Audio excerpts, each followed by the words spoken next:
الله وبركاته. إن الحمد لله نحمده ونستعينه ونستهديه ونستغفره ونعوذ بالله من شرور أنفسنا وسيئات أعمالنا. من يهده الله فلا مضل له ومن يضلله فلا هادي له. أشهد أن لا إله إلا الله وحده لا شريك له وأشهد أن محمدا عبده ورسوله.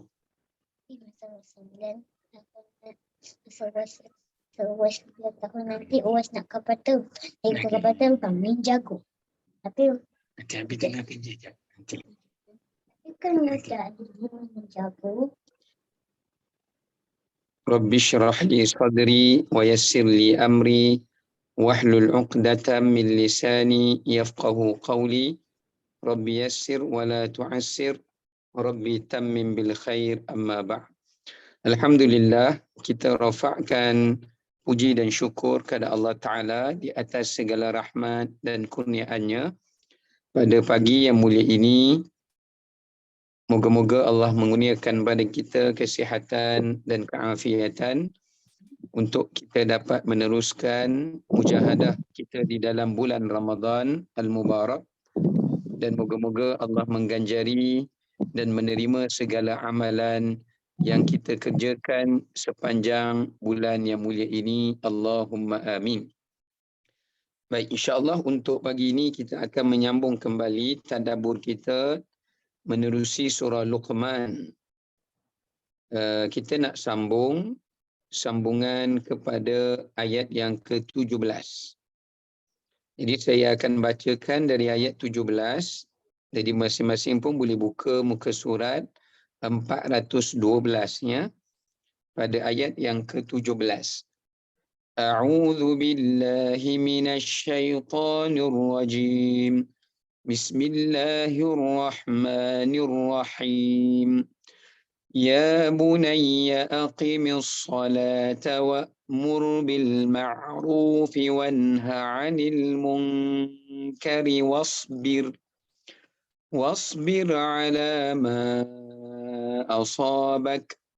Inna dzalika min 'azmil umur. Yang bermaksud, Allah Ta'ala berfirman, berkatanya Luqman kepada anak kesayangannya, wahai anak kesayanganku, dirikanlah salat dan suruhlah manusia untuk berbuat kebaikan, serta laranglah mereka daripada melakukan perbuatan yang mungkar, dan bersabarlah kamu atas segala bala bencana dan ujian yang menimpamu.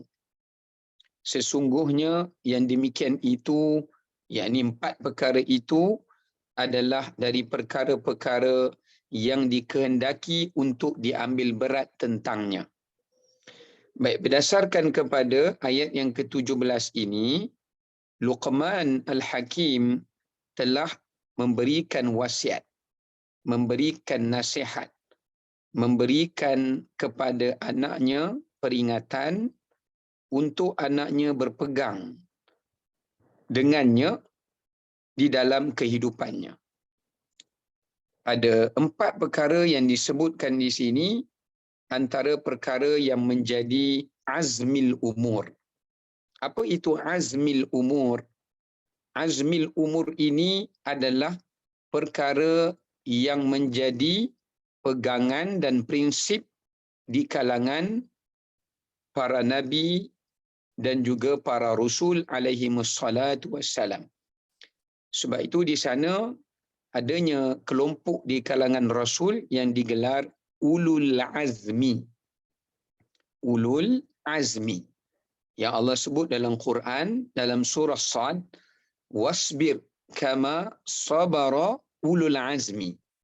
Bersabarlah kamu wahai manusia seperti mana bersabarnya Nabi ulul azmi. Kenapa Nabi itu digelar ulul azmi? Ulu ni maknanya yang memiliki. Azmi ni keteguhan iman, keteguhan agama, kemampapan iman, keteguhan dalam petunjuk Allah. Jadi Luqman pesan pada anak dia, untuk mereka teguh di dalam agama ini, mereka teguh di atas keimanan ini, mereka kekal di atas petunjuk hidayah Allah ini, atau mereka teguh di atas agama Allah ini, mereka kena jaga 4 perkara ini. Sebenarnya banyak benda dalam agama, tapi ini yang menjadi dasarnya. Yang menjadi dasarnya yang perlu dipegangi oleh setiap orang-orang yang beriman dan juga orang-orang yang ingin meneladani dan mencontohi kehidupan para nabi dan rasul alaihi wassalatu wassalam. Yang pertama, dasar yang paling utama kita kena terapkan dalam pendidikan anak kita dan juga jiwa dan bangsa umat manusia dan kehidupan masyarakat pada hari ini adalah kepentingan, kewajipan memelihara dan menunaikan dan mendirikan salat. Kerana di dalam hadis Nabi SAW, baginda menyatakan bahawasanya Rasul Islam, kepala kepada agama ini, as-salah, adalah salat. Bagi setiap benda ada kepalanya. Kerana kepala membezakan empunya tubuh. Kepala atau wajah ni membezakan tubuh antara manusia satu dengan yang lain. Maka ini menunjukkan kepentingan salat. Kerana itu jika mengabaikan salat, maka seseorang itu akan mengabaikan nilai agama daripada perintah dan larangan agama dalam hal-hal yang lain. Kalau salat diabaikannya, yang lainnya juga turut akan diabaikan. Maka oleh kerana itu, Luqman berpesan kepada anaknya, peliharalah yang menjadi lambang tonggak agama Islam yang Nabi sebut sebagai imaduddin, sebagai tiang bagi agama, adalah salat. Bahkan di dalam hadis baginda menyatakan perkara yang membezakan di antara orang Islam, keimanan dan kekufuran adalah salat. Kerana orang kafir dia tidak salat, dia tidak sembah Allah, dia tidak sujud kepada Allah. Jadi nak beza antara iman dan kufur adalah meninggalkan salat, kata Nabi SAW. Bahkan dalam suratul Taubah, Allah menyatakan nak menunjukkan orang itu benar-benar beriman atau tidak beriman apabila dia salat. Allah kata dalam surah Taubah, Allah kata fa aqamus salah wa atuz zakah fa ikhwanukum fid din. Kalau mereka itu setelah masuk Islam, mereka salat dan mereka membayar zakat, mereka itu telah menjadi saudara kamu dalam agama. Ini menunjukkan seseorang itu dikira Islam atau tidak Islam yang sebenarnya adalah dengan dia memelihara salat. Bahkan Nabi SAW menyatakan, akan tercarinya agama Islam ini dalam jiwa setiap manusia sedikit demi sedikit. Awwaluhunna, kata Nabi, benda dari agama ini yang pertama akan hilang daripada jiwa umat Islam adalah salat. Dalam kita memahami salat, ada beberapa perkara. Luqman berpesan pada anaknya, bukan sekadar salat. Sebab itu Allah menggunakan perkataan aqimis salah, dirikan salat. Kerana Allah bukan menyuruh kita sekadar salat. Ramai orang yang salat, tapi salat tu tak membantu dia untuk dia membina agama di dalam jiwanya atau kehidupannya. Kerana dia sekadar salat. Allah tak kata, Luqman tak pesan pada anaknya, ya bunayya, ya bunayya salli salah, wahai anak, tunaikan salat. Tapi Luqman kata seperti yang Allah kata, yang Allah perintahkan, wahai anak, dirikanlah salat. Kerana ini menunjukkan, kata para ulama, salat ini adalah sebuah binaan,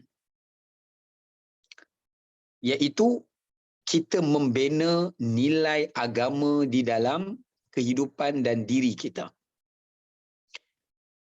Untuk membina nilai agama itu, kita perlu membina salat dengan baik. Ada tapaknya, ada tiangnya, ada dindingnya, ada bumbungnya.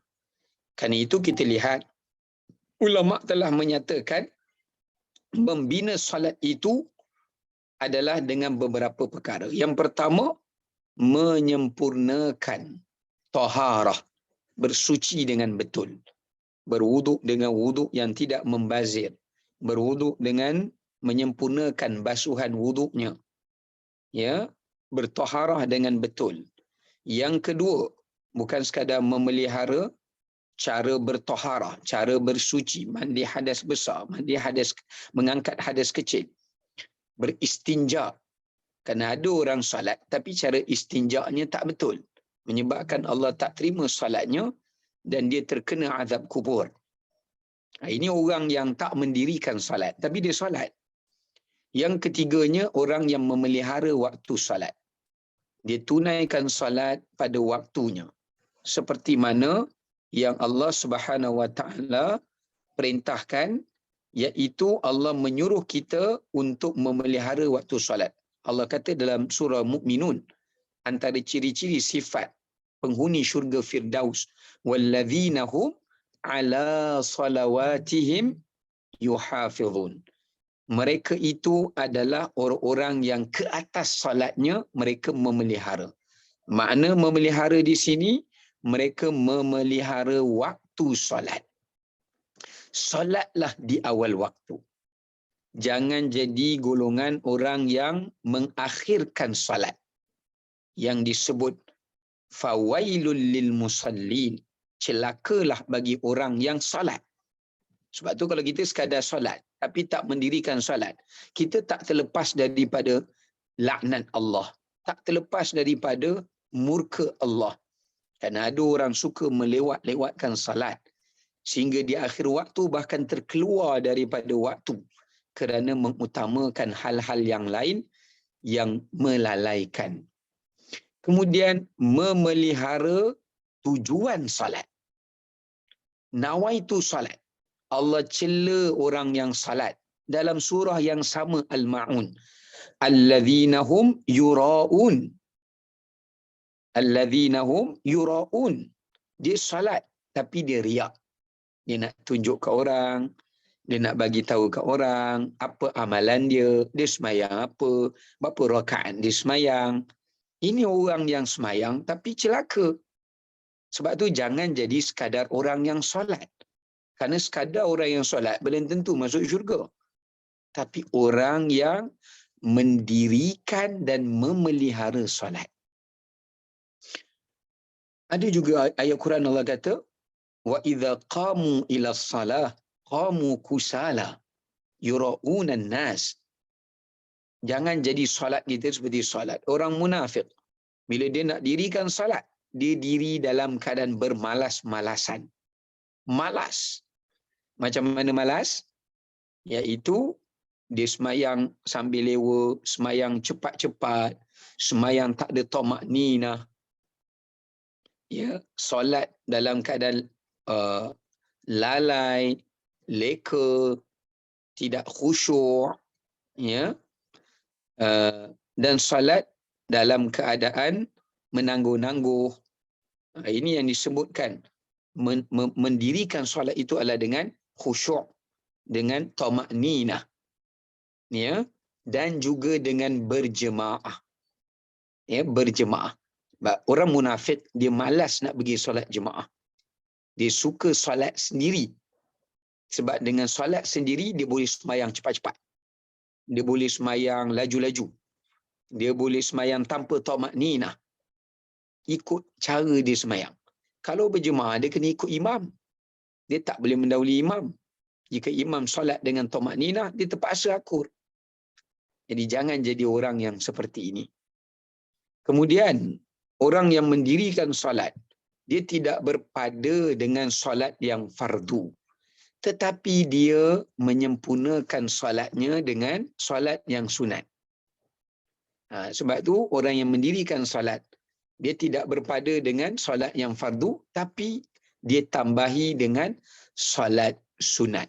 Kalau boleh, jangan ditinggalkan padanya solat sunat rawatib. Solat sunat rawatib, yang menjadi pelengkap kepada solat-solat yang fardu. Diikuti dengan solat yang paling terbaik sesudah solat fardu, Nabi bersabda, adalah solat malam. Jangan tinggal witir, jangan tinggal tahajud walau sekadar 2 rakaat. Kalau tak mampu, solatlah 4 rakaat sebelum zuhur. Kerana dalam riwayat menyebutkan secara mursal, solat 4 rakaat sebelum zuhur menyamai solat 2 rakaat di waktu malam. Ya, baik. Kemudian Luqman berpesan pada anaknya, didik anak kita solat, ajar mereka cara solat yang betul. Kita ajak anak kita tunaikan solat dan mengerjakan dan mendirikan solat. Yang kedua, antara sifat prinsip para nabi dan rasul, kalau kita berbuat kebaikan, jangan kita bersendirian dalam berbuat kebaikan, tapi kita mengajak dan menyeru dan membimbing orang lain untuk berbuat kebaikan. Macam kita lah, kita join majlis ilmu, tapi janganlah kita saja dapat ilmu. Sampaikan ilmu pada orang lain. Sebarkan ilmu yang bermanfaat pada orang lain. Ajak orang lain untuk menjadi orang yang berilmu dan memahami kepentingan ilmu, kerana ilmu ini adalah menjadi asas kepada menentukan diterima atau tertolaknya ibadah kita, atau ilmu menjadi penentu untuk menentukan, membezakan antara iman dan kufur, benar dan salah dan sebagainya. Baik. Sebab itu di sini menunjukkan Luqman pesan pada anak dia, tuntutan menyeru, mengajak manusia kepada kebaikan dan mencegah keburukan adalah merupakan sifat orang yang bertakwa dan sebaik-baik hamba Allah. Allah kata dalam Quran, kita belum menjadi hamba Allah yang baik kalau sekadar kita buat baik. Ingat tu. Jangan perasan kita hamba yang baik kalau sekadar kita je buat baik. Kita bukan hamba yang baik lagi. Kerana Allah kata dalam Quran, kuntum khaira ummah ukhrijat linnas ta'muruna bil ma'ruf wa tanhauna 'anil munkar wa tu'minuna billah. Allah berfirman dalam surah Al-Imran, kamu semua wahai umat Muhammad akan menjadi sebaik-baik umat jika ada syarat. Ukhrijat linnas, kamu berjaya ajak manusia keluarkan manusia daripada apa? Daripada sesat kepada iman, kufur pada iman, sesat kepada benar, fasik kepada taat, jahil kepada ilmu. Tak, dengan cara apa? Ta'muruna bil ma'ruf, ajak orang kepada kebaikan. Bukan sekadar kita je buat baik. Syurga ni bukan milik kita seorang. Bahkan dengan usaha kita saja belum tentu kita masuk syurga, tuan-tuan dan puan-puan. Jangan kita rasa dengan kita khatam Quran seorang-seorang, pandai baca Quran seorang-seorang, semayang seorang-seorang, kita boleh masuk syurga ke? Belum tentu amalan yang kita buat untuk diri kita tu cukup untuk masuk syurga. Kita perlukan amalan daripada asbab orang lain untuk mencukupkan pahala kita untuk bawa kita masuk syurga. Kita perlukan itu. Dengan kita ajak orang lain buat kebaikan, orang ikut, kita tegur orang lain daripada melakukan kejahatan, orang tinggalkan. Selama mana dia meninggalkan, kita dapat pahala. Kita juga perlukan pahala seperti itu untuk bawa kita masuk syurga dengan izin Allah.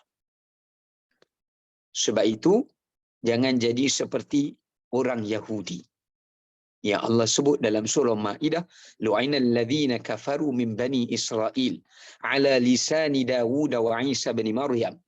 Dilaknatnya orang Yahudi di atas lisan Nabi Isa dan Nabi Daud. Kenapa? Dzalika bima asaw wa kanu ya'tadun. Kerana mereka itu telah menjadi umat yang melampau batas. Lalu Allah huraikan apa melampau batas mereka itu. Kanu la yatanahawna 'an munkarin fa'alu labi'sa ma kanu yaf'alun. Mereka itu menjadi umat yang mengajak orang buat baik tapi mereka tak buat.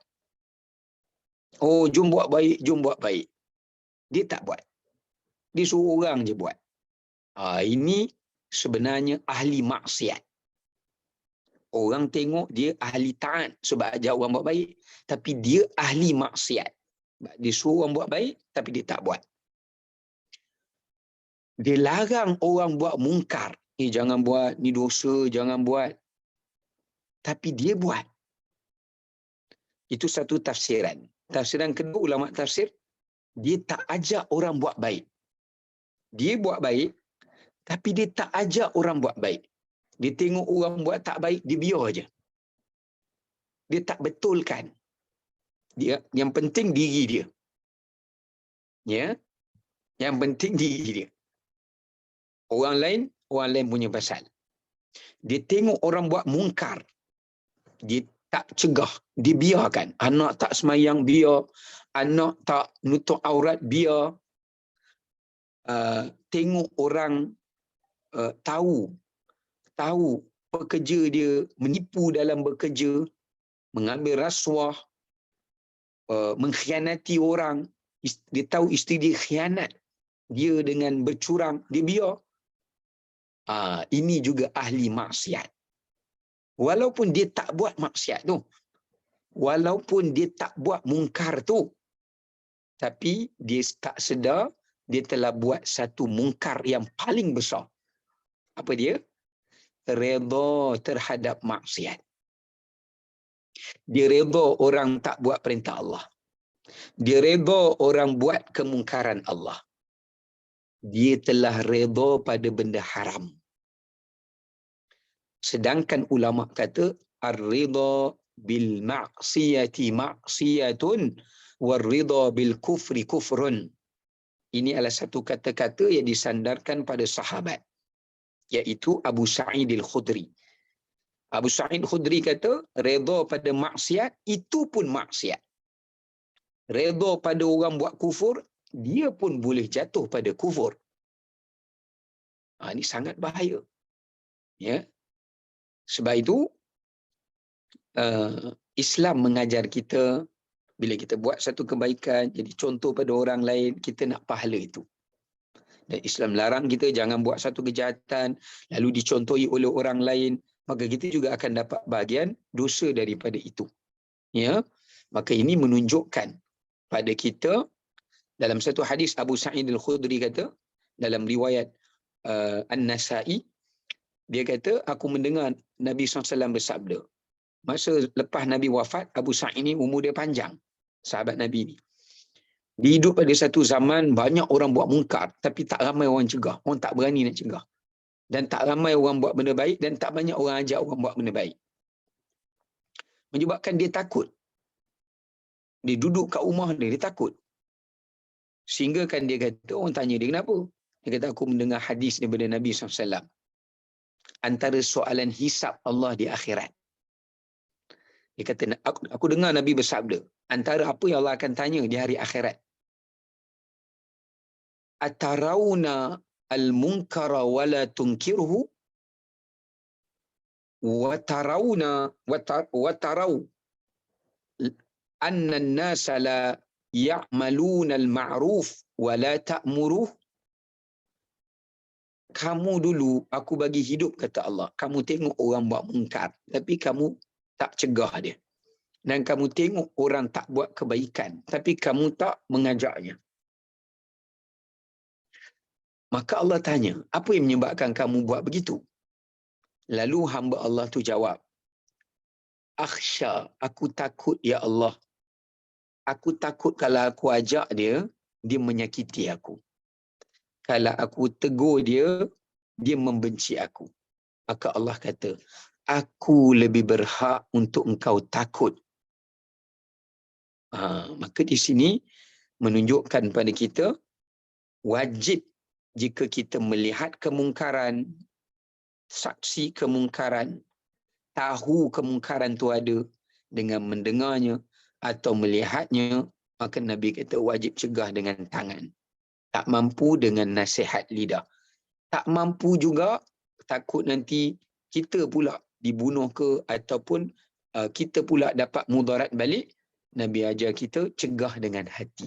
Paling kurang dalam hati. Jangan dalam hati pun tak ada. Ya Allah, aku tak mampu ya Allah. Nak ajar orang ilmu pun aku tak tahu nak cakap apa. Dah cakap pun, tapi itu je yang mampu. Maka aku cegahnya dalam hati ya Allah. Maka kita akan dilepaskan oleh Allah Subhanahu Taala. So pengajaran kat sini sangat banyak ya. Jangan bersendirian dalam buat baik, jangan pendekkan kebaikan kita, kembangkan dengan ajar ya, membimbing, berkongsi, mengajar, menyampaikan, cegah mungkar tanpa mengira siapa pun yang buat mungkar. Jangan bila geng kita je kita tak tegur. Geng orang lain sibuk kita tegur mungkar dia. Tak boleh. Anak ke bukan anak ke, kita kena cegah mungkar tu. Siapa saja pelaku dia. Pemimpin ke, rakyat ke, kena cegah.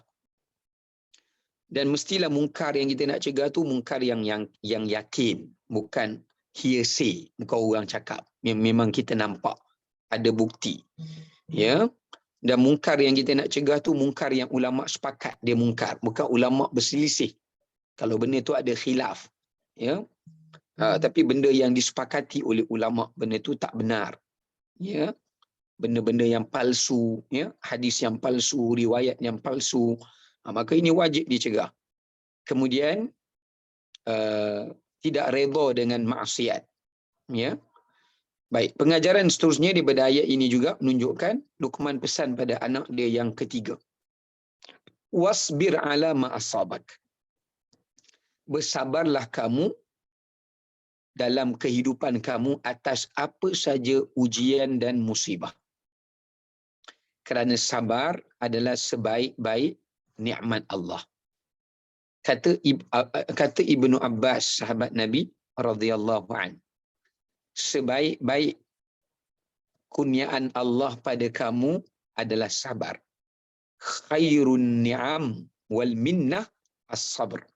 Sebaik-baik nikmat yang Allah bagi kat kita bukan harta, bukan isteri cantik, bukan suami handsome, bukan anak pandai, bukan pangkat besar. Tak. Sabar. Kalau harta banyak, tak sabar, menyebabkan orang tu boleh ambil harta dengan jalan haram. Sebab tak sabar nak kaya. Atau dah kaya tak sabar nak jadi lagi kaya. Kalau cantik, handsome, tak sabar, boleh jatuh pada maksiat, buat benda mungkar, zina dan sebagainya, curang. Dan begitulah dalam hal yang lain.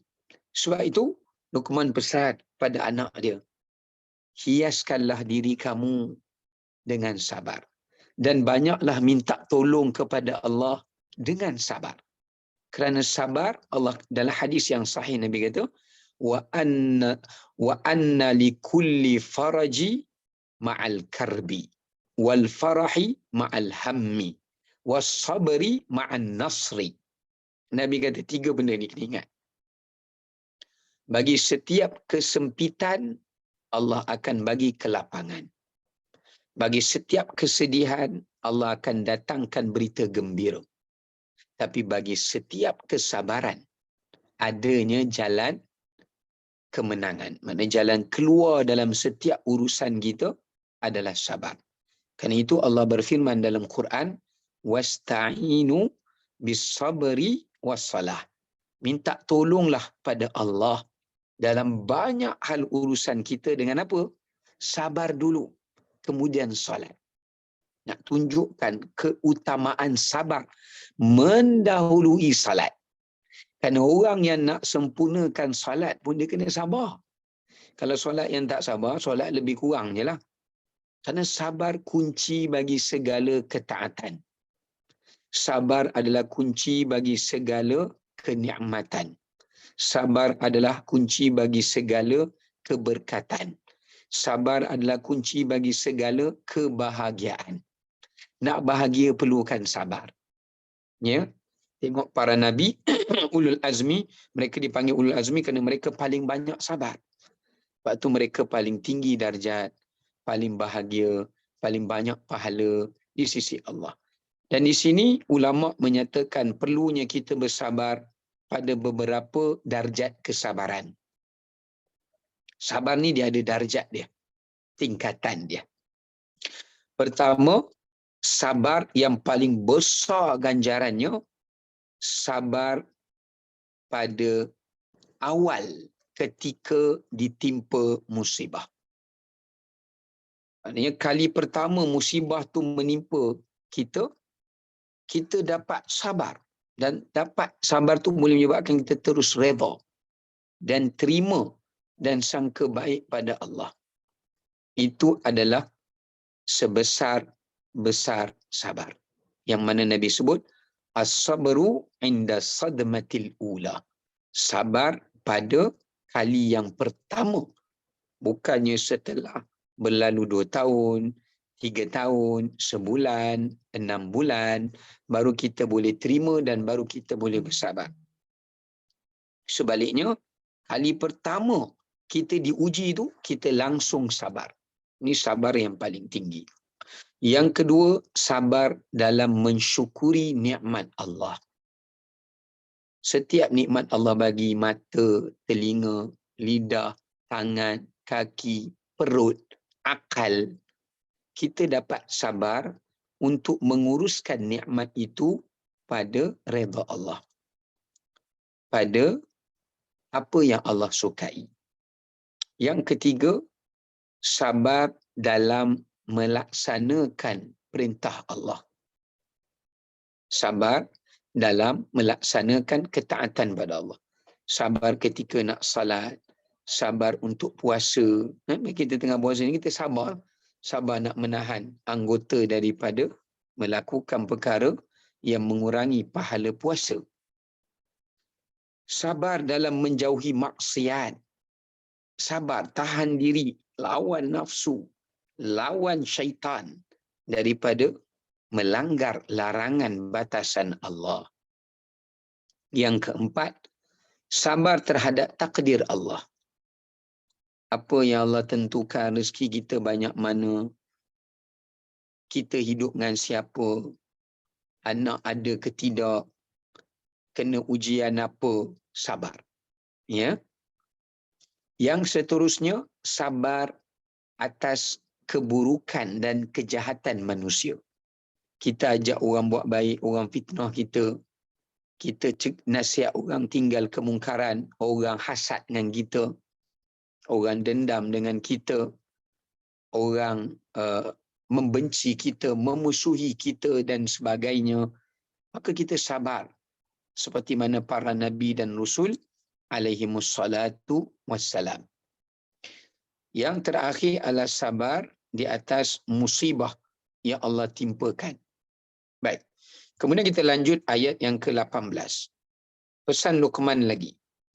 وَلَا تُصَعِّرْ خَدَّكَ لِلنَّاسِ وَلَا تَمْشِ فِي الْأَرْضِ مَرَحًا إِنَّ اللَّهَ لَا يُحِبُّ كُلَّ مُخْتَالٍ فَخُورٍ. Berkatanya Luqman pada anaknya, dan janganlah engkau memalingkan mukamu, wahai anakku, kerana kamu memandang rendah kepada manusia lain. Jangan palingkan wajah kerana menyombongkan diri. Dan janganlah engkau berjalan di bumi ini dengan berlagak sombong. Sesungguhnya Allah tidak suka kepada tiap-tiap orang yang sombong, takabbur, lagi membanggakan diri. Baik. Pada ayat ini, Luqman berpesan pada anak dia. Tadi Luqman pesan mengenai apa? Mengenai asas dan prinsip agama yang dia perlu jaga. Nombor 2 dalam ayat 18, Luqman berpesan kepada anaknya tentang nilai akhlak. Sebab agama ini bukan terdiri hanya dengan ibadah. Tapi agama ini didirikan juga atas nilai akhlak. Ramai manusia silap. Dia ingat dia nak masuk syurga hanya dengan ibadah saja. Tapi akhlak dia buruk. Dengan akhlak yang buruk, dia pun boleh terhalang masuk syurga walaupun ibadahnya baik. Kerana agama ini dibina bukan hanya semata-mata atas ibadah, tapi juga atas akhlak. Kerana itu, adanya Islam, adanya iman, adanya ihsan. Kerana ihsan itu adalah melambangkan akhlak orang yang beriman. Banyak hadis Nabi SAW yang Nabi sebut, wanita yang dimasukkan ke dalam neraka, walaupun banyak puasa, banyak sedekah, banyak salat, tapi dia mengurung kucing dan tidak memberi makan, kerana menyiksa kucing itu, masuk neraka. Ya, kerana akhlaknya yang buruk. Dan juga ada hadis yang lain, ada seorang yang diadu oleh sahabat Nabi SAW, dia memiliki seorang jiran, yang mana jiran itu rajin ibadatnya, tapi buruk akhlaknya terhadap jirannya, maka Nabi kata dia masuk neraka. Maka kerana itu Luqman pesan pada anak dia, jangan ibadat saja bagus, akhlak juga kena bagus. Ya, baik, antara akhlak yang paling utama, semua akhlak kena jagalah, tapi dia pesan pada anak dia, akhlak yang paling utama dia kena jaga, iaitu jangan ada sifat sombong. Kerana sombong menjadi ibu kepada segala sifat keburukan akhlak. Sombong adalah ibu, pusat kepada segala keburukan akhlak. Sebab tu kita tengok Iblis, dia memiliki sikap sombong, ujub, takabbur. Itu sifat iblis yang pertama, menyebabkan iblis menjadi kufur, kafir, fasik, dan juga memiliki sifat-sifat buruk akhlak yang lain pada iblis. Tapi bermula dengan apa? Sombong. Dengan sombong manusia boleh jadi kafir, tak nak beriman, tak nak ambil peringatan daripada ayat Allah, tak nak ambil pengajaran daripada ujian Allah. Dengan sombong manusia itu boleh menjadi zalim, tindas orang, seksa orang, ambil hak orang. Dengan sombong manusia itu boleh hilang sifat rahmat, kasih sayang, kemanusiaan dan sebagainya. Sebab itu pengajaran yang pertama, Luqman larang menghina, memperkecilkan orang lain, walau sekecil mana pun penghinaan itu. Tak boleh. Sikap suka menghina orang, walaupun dengan isyarat, dengan memalingkan wajah. Tengok muka dia, kita paling. Kita tak nak tengok muka dia. Walaupun sekecil itu penghinaan yang kita bagi pada orang itu, cukup besar dosanya di sisi Allah. Bayangkan Nabi SAW, baginda pernah memalingkan wajah dan bermasam muka kepada Abdullah bin Ummi Maktum yang buta, yang hadir ke dalam majlis dakwah Nabi ketika Nabi berdakwah pada pemimpin Quraisy. Nabi terlalu obses nak Islamkan pemimpin Quraisy. Nabi teruja dapat Islamkan mereka.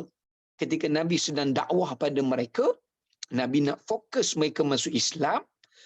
Sahabat Nabi yang buta, yang dia dengar suara Nabi tengah berdakwah, dia pergi datang, dia pergi duduk, menyebabkan pemimpin Quraisy jadi tak selesa.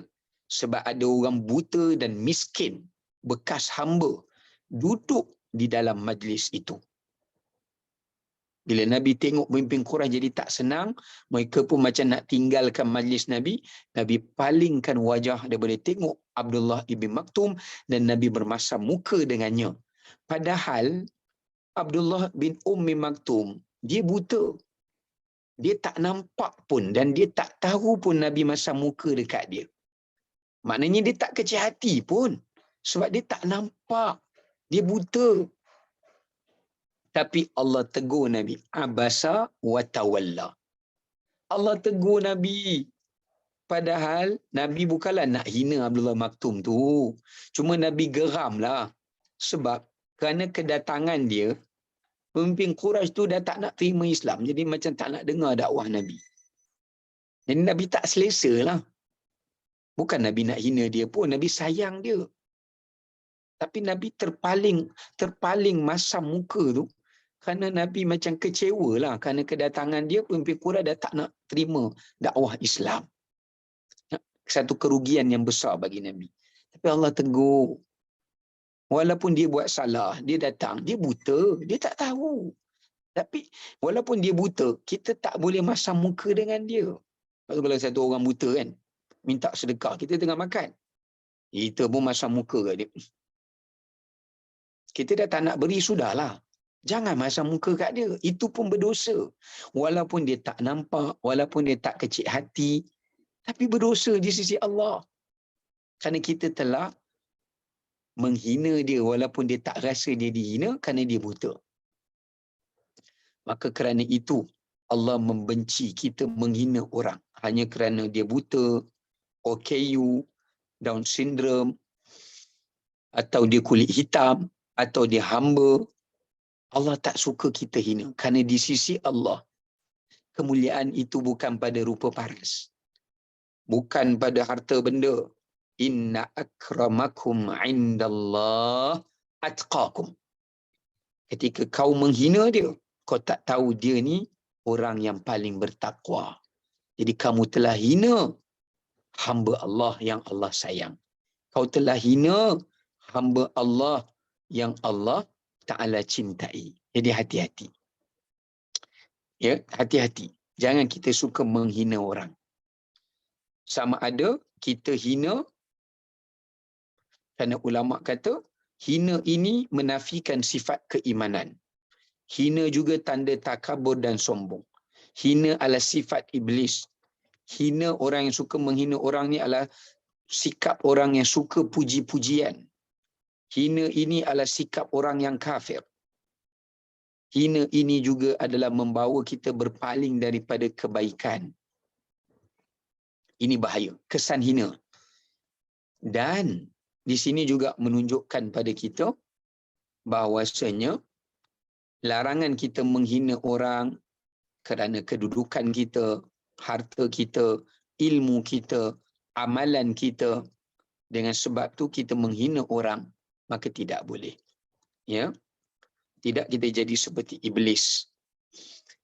Dan di sini juga pengajaran ulama kata bentuk penghinaan. Kita bukan sekadar dilarang menghina orang itu dengan apa jua bentuk penghinaan, atas faktor apa pun. Kerana kita lagi tinggi pangkat ke, lagi mulia nasab keturunan ke, lagi kaya ke, lagi banyak ilmu ke, lagi banyak amalan ke, apa faktor pun kita tak boleh hina orang. Sebab tu Nabi SAW kekasih Allah. Tapi bila Nabi buat kepada Abdullah Maktum macam tu pun Allah marah. Allah tegur Nabi. Dan Abu Dhar, antara sahabat yang Nabi sayang, dia pernah gaduh dengan Bilal. Dia kata kat Bilal, wahai anak kepada ibu yang kulit hitam. Memang Bilal hitam. Abu Dhar tak cakap bohong. Memang Bilal hitam. Mak dia pun hitam. Tapi bila Nabi dengar, Nabi marah. Walaupun Nabi sayang ke Abu Dhar. Nabi kata, wahai Abu Dhar, sesungguhnya pada engkau tu ada sifat orang jahiliyah. Nabi sayang Aisyah. Isteri Nabi, Aisyah ni isteri yang paling Nabi sayang. Tapi di Aisyah ni, dia pernah hina isteri Nabi yang lain. Sampai Nabi marah Aisyah. Nabi tak cakap dengan dia sebulan. Kerana marah Nabi dekat dia. Sebab itu ulama kata, kita tak boleh hina orang dengan 4 perkara ni. Hina orang dengan isyarat. Contoh kita tengok orang, kita buat isyarat mata menghina dia. Tak boleh. Atau palingkan wajah. Tak boleh. hina orang dengan gerak tubuh, gaya tubuh. Macam kita tengok dia, kita palingkan badan. Ya, gerak tubuh, guna isyarat tubuh pun tak boleh. Hina orang dengan kata-kata, tak boleh. Hina orang dengan perbuatan, dengan tangan ke, pukul dia ke apa ke, pun tak boleh. Sebab tu ada dalam satu hadis, Aisyah dia cemburu dengan isteri Nabi yang bernama Safiyah binti Huyai. Safiyah ni Nabi kahwin dengan dia. Dia asal keturunan Yahudi. Ya. Tapi dia rendah lah. Dia tak tinggi, lampai, cantik macam Aisyah. Tapi dia rendah. Rendah sikit lah.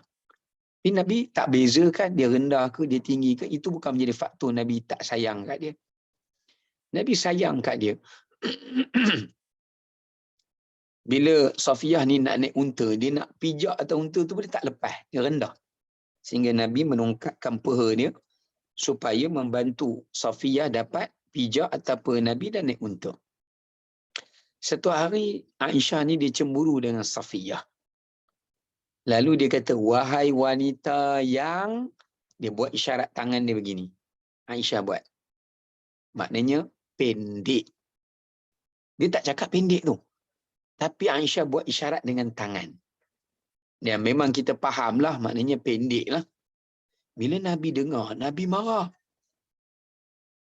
Nabi tegur Aisyah. Ini disebutlah hadis Tirmizi. Dan kali kedua, Aisyah juga pernah cemburu dengan Safiyah. Aisyah pernah panggil Safiyah, wahai wanita Yahudi. Sedangkan Safiyah dah masuk Islam. Dia geram sangat dia panggil. Tapi memang Safiyah ni keturunan Yahudi pun. Kemudian Nabi bela Safiyah. Nabi dengar Aisyah katanya tu, Nabi bela. Nabi kata, wahai anak kepada keturunan Harun yang mulia. Walaupun Safiyah kata, ya Rasulullah, aku bukan keturunan Nabi Harun.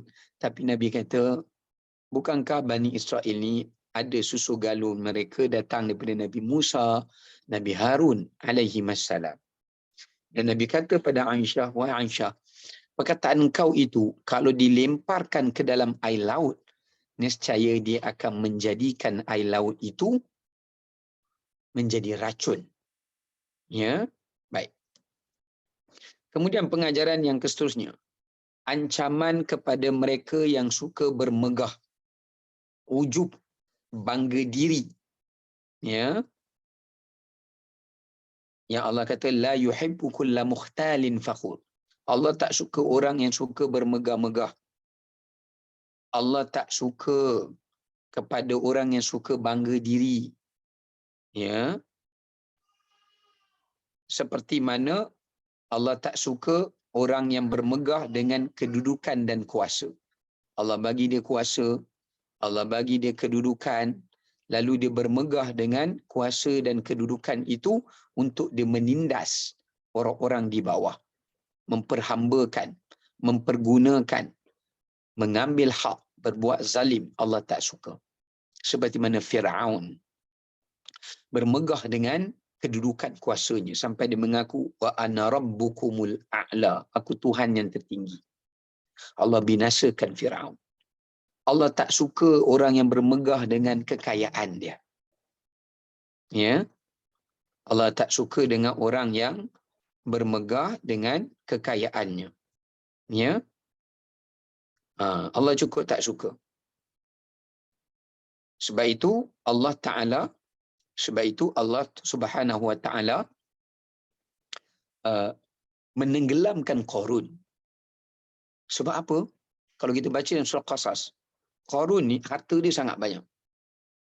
Sampai dalam surah Qasas cerita, latanu'u bil usbati ulil quwwah. Tiap-tiap hari Qarun ni dia kumpul beberapa rombongan orang untuk bawa gedung kunci untuk menyimpan perbendaharaan harta dia. Dia kumpulkan beberapa kumpulan manusia tiap-tiap pagi dan petang, lalu depan masyarakat, semata-mata nak tunjuk kekayaan dia. Ya, semata-mata nak tunjuk kekayaan dia. Bayangkan sampai macam tu sekali Qarun ni. Dia pergi buat ronda kat kalangan keliling masyarakat nak tunjuk harta berapa banyak dia ada. Orang miskin tengok je. Sampai Allah rakam dalam surah Qasas, orang miskin cakap, apa ni? Ada dalam ayat tu kata, orang miskin tu kata, alangkah baiknya kalau Allah bagi pada aku seperti mana Allah bagi kat Qarun ni. Aku pun nak jadi macam Qarun ni. Ya. Bila dia tengok Qarun, dia pun teringin nak jadi macam Qarun. Dan kawan dia sebelah tu orang miskin, tegur dia, nasihat dia. Kata kepada dia apa? Kata kepada dia bahawasanya apa yang Allah beri kepada kamu keimanan itu adalah lebih baik daripada apa yang kamu dapat daripada Qarun itu. Sampai Qarun ni dia punya megah dengan kekayaan dia, dia kata qala innama utituhu ala ilmin indi. Dia kata dekat orang miskin semua, aku ni kaya dengan sebab kebolehan aku. Dia megah. Allah tak suka. Allah tak suka orang yang bermegah dengan pakaian dia. Pakai baju hebat-hebat, kan? Pakai pakaian megah-megah, perhiasan-perhiasan yang hebat-hebat, kemudian menghina orang-orang lain yang tak berkemampuan berpakaian seperti itu. Ya, Allah tak suka orang macam ni. Ya, Allah membenci kepada orang yang seperti ini. Ya, sebab tu dalam hadis Nabi menyebutkan ada beberapa golongan yang Allah tak pandang dia pada hari akhirat, Allah tak bercakap dengan dia dan Allah akan seksa dia. Siapa salah seorangnya? Nabi kata al-musbil, orang yang melabuhkan pakaiannya untuk bermegah. Ingat, kalau kita naik kenderaan, nak tunjuk ke orang, kan? On orang yang naik motor, kan? Macam-macam lah, hinalah orang atas jalan raya ni.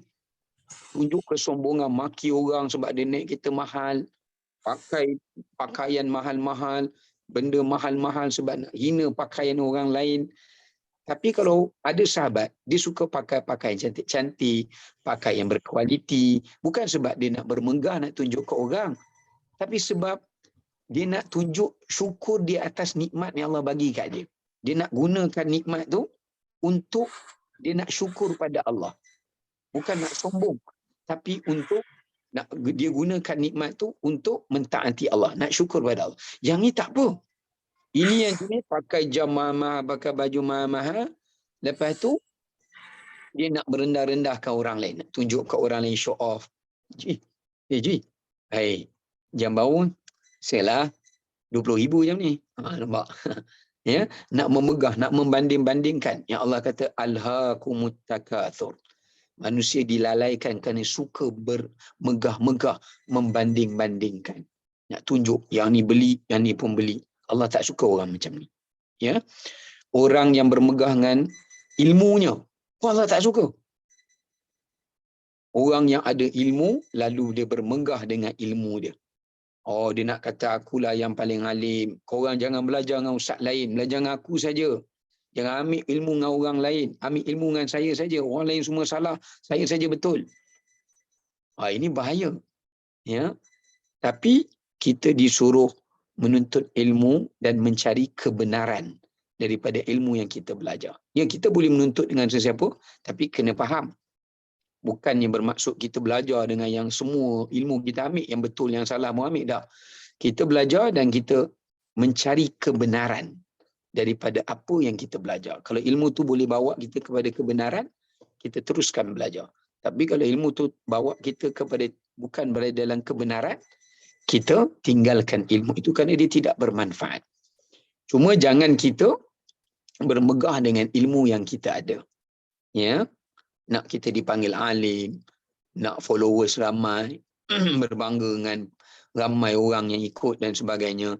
Kerana Islam bukan dinilai dengan ramai pengikut. Kalau ramai pengikutlah menjadi nilai kebenaran. Banyak Nabi yang, kalau macam tu, kita boleh kata banyak Nabi yang tak berada dalam kebenaran. Sebab ada Nabi pengikut dia seorang. Ada Nabi pengikut dia 80 orang saja, Nabi Nuh. Ada Nabi pengikut pun tak ada yang beriman dengan dia. Takkan kita nak kata Nabi itu tidak berada dalam kebenaran. Ya, jadi sebab itu kita dalam menuntut ilmu jangan mencari kemasyhuran. Jangan mencari populariti, ya, tapi kita mencari ilmu yang boleh bawa kita faham agama ni, dekat dengan Allah, berada atas petunjuk Allah dan Nabi dan Rasulnya, berada atas ajaran Quran dan sunnah Nabinya. Yang ni yang kita kena cari. Ya, baik. Kemudian bermegah dengan amalan. Oh, amalanku lagi hebat. Ujub dengan amalan dia.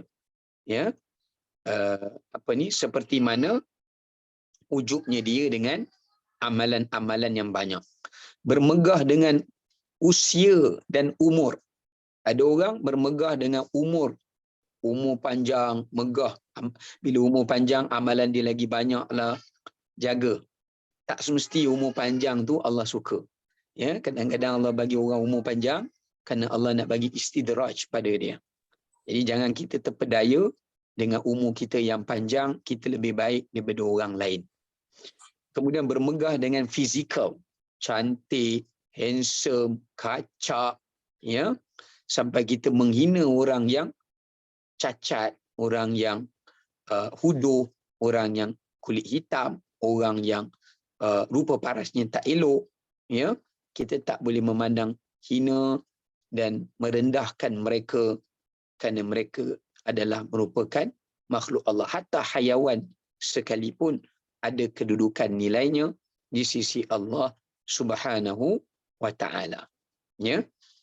Baik, itu antara yang dapat kita kongsikan untuk hari ini. Insya-Allah kita akan sambung ayat 19 dan 20 dan seterusnya pada siri kuliah kita yang akan datang. Wallahu a'lam bissawab.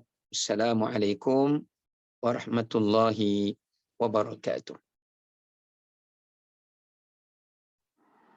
Ustaz nak tanya lah Ustaz.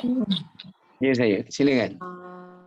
Apa ni, kita solat Isyak Ba'diyah tu, kita buat 4 rakaat terus, tak ada tahiyat awal kan? Kita buat salam satu saja, tahiyat akhir. Kalau yang Zuhur, Qabliyah dengan Ba'diyah, macam mana Sama juga ke atau kena ada juga tahiyat awal lepas tu tahiyat akhir? Walau buat 4-4. Jadi kalau kita buat solat sunat 4 rakaat 1 salam, dia tidak ada tahiyat awal. Okey, tu selalu saya dengar ustaz-ustaz cakap untuk Isyak, untuk Zuhur, Qabliyah dengan Ba'diyah sama juga Untuk Zuhur 4 rakaat sebelum Zuhur dan 4 rakaat sesudah Zuhur ada pilihan. Boleh dibuat dengan 1 salam, boleh juga dibuat dengan 2 salam. Yang tak boleh, tak ada salam.